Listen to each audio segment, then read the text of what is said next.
యెహోషువ 2వ అధ్యాయము. నూను కుమారుడైన యెహోషువ వేగుల వారైన 2 మనుష్యులను పిలిపించి, మీరు పోయి ఆ దేశమును ముఖ్యముగా ఎరుకోను చూడుడని వారితో చెప్పి, షిత్తీము నొద్ద నుండి వారిని రహస్యముగా పంపెను. వారు వెళ్ళి రహబానునొక వేశ్య ఇంట చేరి అక్కడ దిగగగా, దేశమును వేగుచూచుటకు ఇజ్రాయేలీల యొద్ద నుండి మనుష్యులు రాత్రివేళ ఇక్కడికి వచ్చిరని ఎరికో రాజునకు వర్తమానము వచ్చెను.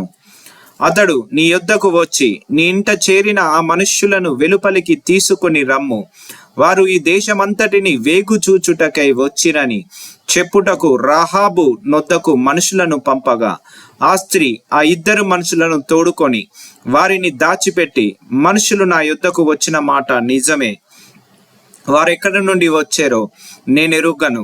చీకటి పడుచుండగా గవిని వేయబడు వేళను ఆ మనుష్యులు వెలుపలికి వెళ్ళిరి, వారెక్కడికి పోయిరో నేనెరుగను.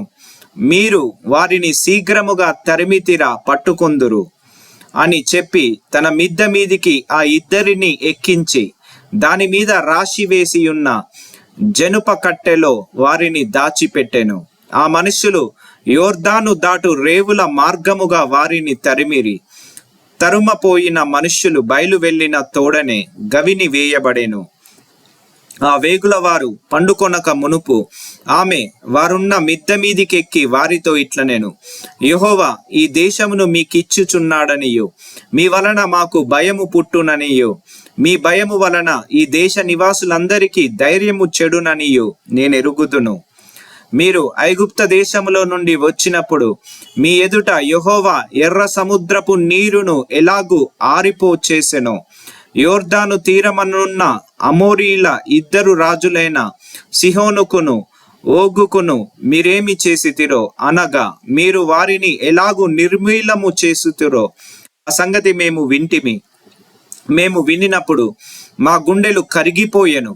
మీ దేవుడైన యెహోవా పైన ఆకాశమందును క్రింద భూమి అందును దేవుడే. మీ ఎదుట ఎట్టి మనుషులకైనను ధైర్యమే మాత్రము ఉండదు. నేను మీకు ఉపకారము చేసి తిని గనుక మీరు నా తండ్రి ఇంటికి ఉపకారము చేసి నాకు నిజమైన ఆనవాలును ఇచ్చి, నా తండ్రియు నా తల్లియు నా అన్నదమ్ములను నా అక్క చెల్లెండ్రును వారికి కలిగి ఉన్న వారందరూ చావకుండా బ్రతకనిచ్చి రక్షించునట్లుగా దయచేసి యెహోవా తోడని ప్రమాణము చేయుడనెను. అందుకు ఆ మనుష్యులు ఆమెతో, నీవు మా సంగతి వెల్లడి చేయని ఎడల మీరు చావకుండునట్లు మీ ప్రాణములకు బదులుగా మా ప్రాణం ఇచ్చేదము.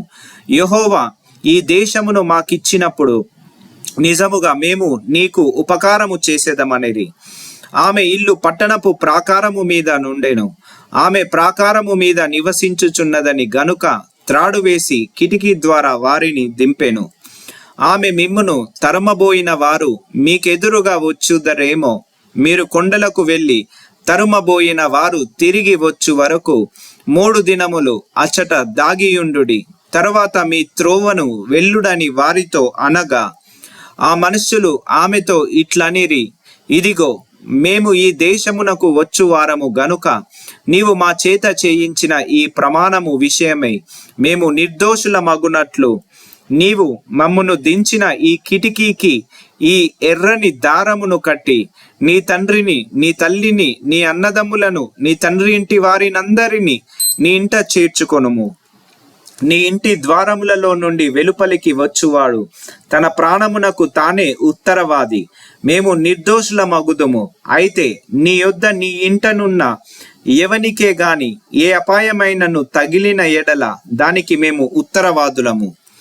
నీవు మా సంగతి వెల్లడి చేసిన ఎడల నీవు మా చేత చేయించిన ఈ ప్రమాణము విషయములో మేము దోషులము కామనిరి. అందుకు ఆమె మీ మాట చొప్పున జరుగునుగాక అని చెప్పి వారిని వెళ్ళనంపెను. వారు వెళ్ళిన తరువాత ఆమె తొగరు దారమును కిటికీకి కట్టెను. వారు వెళ్ళి కొండలను చేరి తరుమువారు తిరిగి వచ్చు వరకు 3 దినములు అక్కడ నివసించిరి. తరుమువారు ఆ మార్గమందంతటను వారిని వెతికిరి గాని వారు కనబడలేదు. ఆ 2 మనుషులు తిరిగి కొండల నుండి దిగి నది దాటి నూను కుమారుడైన యెహోషువ యొద్దకు వచ్చి తమకు సంభవించినదంతయు అతనితో వివరించి చెప్పిరి. మరియు వారు ఆ దేశమంతయు యెహోవా మన చేతికి అప్పగించి ఉన్నాడు, మన భయము చేత ఆ దేశ నివాసులందరికీ ధైర్యము చెడి ఉన్నదని యెహోషువతో ననిరి.